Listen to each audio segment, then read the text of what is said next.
Samantala, sa lungsod naman ng San Carlos, sinanay sa graphic design ang mga persons deprived of liberty o PDLs sa BJMP San Carlos sa pamamagitan ng isang 3 araw na training na layuning bigyan sila ng bagong kasanayan na magagamit sa kanilang muling pagharap sa komunidad.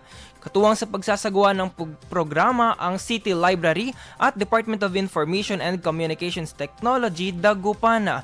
Tinalakay sa training ang mga pangunahing konsepto ng graphic design, paggamit ng digital tools at mga praktikal na kaalaman sa pagbuo ng iba't ibang uri ng disenyo.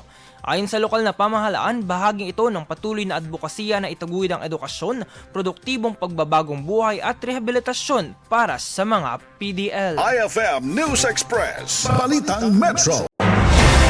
IFM News. IFM News. IFM News.